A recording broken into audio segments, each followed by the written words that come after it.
What is going on, you guys? Welcome back to the YouTube channel. I really appreciate you tuning in today. As you can tell, we're doing something a little bit different today. We have the 2006 Nissan 350z and my 1991 Mazda Miata.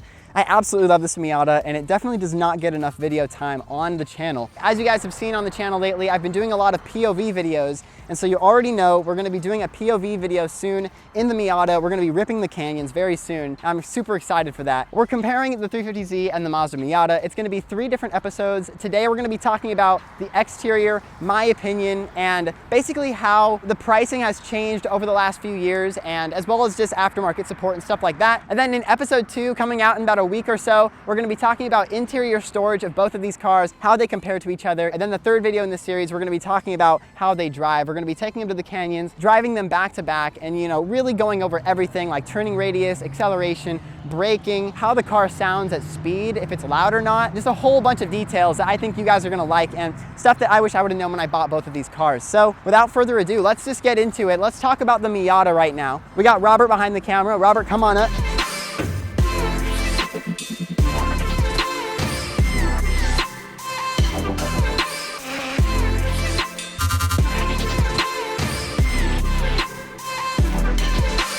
All right, you guys, my 1991 Mazda Miata, this thing has 116 horsepower and 100 pound-feet of torque. Well, it did from the factory 30 years ago. I don't actually know if it has the same horsepower. As cars age, they lose a little bit of horsepower over time. So I would assume this thing has just around 100 horsepower right now. And boy, does it feel like it has 100 horsepower. There's nothing fast about this car at all, but that is not what it was built for whatsoever. I swear, when I'm canyoning both of these cars, the Miata feels faster than the 350z. It's just the weight of the car, you guys. Like, it weighs 2,200 pounds, which is, that's like 1,500 pounds lighter than the 350z, and you definitely feel it. When you're going around corners, the car feels like a go-kart, and it'll just go wherever you point it, which is really awesome. It's on completely stock suspension.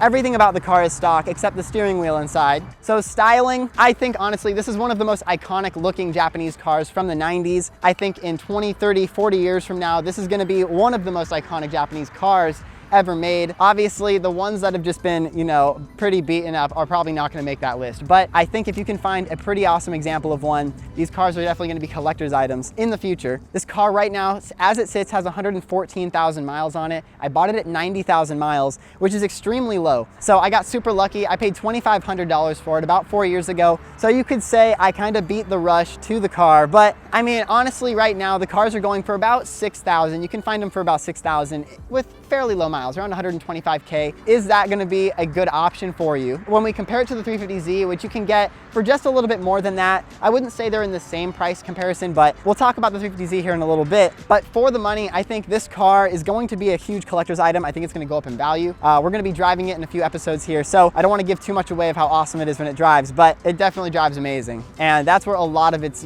charm comes from, is the driving experience of the car. So, and it has pop-up headlights, you guys. Like, you just can't go wrong with the pop-up headlights. So as far as aftermarket support for this car, literally everything you could possibly imagine has been made by aftermarket companies, which is super cool. So if something does break or something goes wrong, it's pretty easy to find parts for these things, even though they're 30 years old. And one of the really awesome things is Mazda of Orange County. I don't know if all Mazda dealerships, but Mazda of Orange County specifically makes brand new parts for this car. Or they don't make them, but they import them from Japan, and Mazda actually makes brand new parts for the Miata 30 years later, which is pretty awesome. So if you wanted to completely restore it, you definitely could. And there's I'll put an Instagram right here. It's OMG Miata. His Miata is absolutely spotless, and that would be like an end goal for me someday. But I absolutely love this thing. A lot more about the interior and how it drives in the next videos to come. But for now, let's talk about this 350z, you guys.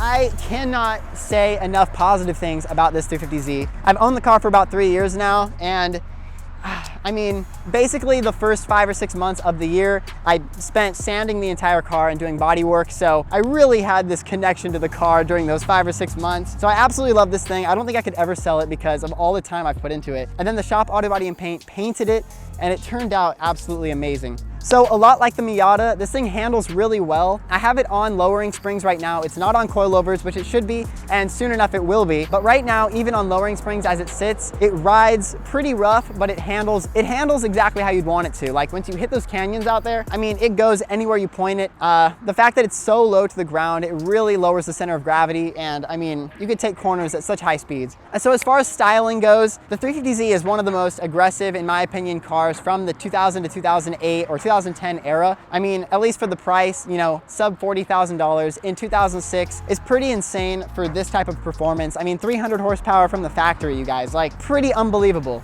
So a lot like the Miata, I do think these are gonna be worth a lot of money in the future because it's just analog enough to where, you know, there's not a whole bunch of electronics taking over. I personally feel like they just don't make cars like this anymore. I feel like a lot of cars you buy nowadays, a whole bunch of electronics that take over a lot of the driving experience. The 350Z, I would say, is like right before all of the insane electronics happened, and it's such a raw driving experience. I mean, the muffler delete, it's pretty cheap, you guys. It's like 200 bucks and it sounds great. And it's still gonna smog. Like, you know, I want a Tome exhaust, but it smogs and it was pretty cheap. So, you know, someday I'll be upgrading the exhaust. I kind of have been looking at the Motordyne exhaust with some arc pipes. I think that would sound amazing. It really makes it sound like a GTR. And that is another thing. This car is a 3.5 liter V6 versus the Miata being a 1.6 liter 4-cylinder. This thing, you can feel the torque. It's definitely 3 times the power, and it feels like it's 3 times faster. They're both performance enthusiast cars, but this one is entirely different, you guys. The Miata, obviously you can boost the Miata and get just as much. I mean, a boosted Miata would smoke this 350Z, so someday we'll boost these cars. I mean, that's what I want to do. I want a flying Miata turbo kit for this Miata. They make a really high quality turbo kit for the Miata, and then the 350Z, I'm still looking for a turbo kit, but that is on the list of mods for the future. I think they both look amazing. The 350Z with the wing, you guys, like, I honestly love the way this wing looks on the car. It's one of my favorite wings for the 350Z, and you just do not see it being run very often. It's one of my favorite features of the car. We do have side splitters we have to put on, as well as a rear diffuser coming soon. So lots and lots of plans coming for the 350Z, you guys. I'm super excited. My voice is going, I can feel it. I'm yelling over the road, you guys. I'm sorry, there's like a freeway right here. I'm not even joking. I'm not even joking. Okay. Shoot, I don't even remember what I was saying after that, honestly. The next videos are gonna be the juicy details about the interior and how they drive. Personally, I think both of these cars for the value are amazing, and I think they're both gonna go up in value over time. If you were to ask me which car I picked to drive away right now, honestly, it's getting dark out, so I'd probably take the Z. The Miata is a little sketchy to drive at night because it's just so small. But I mean, that's one of the fun factors. So I don't know, I couldn't decide, honestly. That's for you to decide. You guys definitely have to drive both of these cars someday. The Z is a monster on its own, and the Miata is an experience by itself. So I definitely think you guys need to drive both of these cars if you can. I hope you guys enjoyed today's video. Definitely hit the subscribe button and turn on post notifications so you do not miss my video on the interior, because we're gonna be putting these cars back to back, talking about all the storage spots, how the, you know, hatch experience is, you know, how the soft top is. There's like a little shelf in the back, you guys, and it's not too bad, I'm not gonna lie. Hit the subscribe button so you don't miss any more of my future uploads, and I'll see you guys in the next video. Peace out.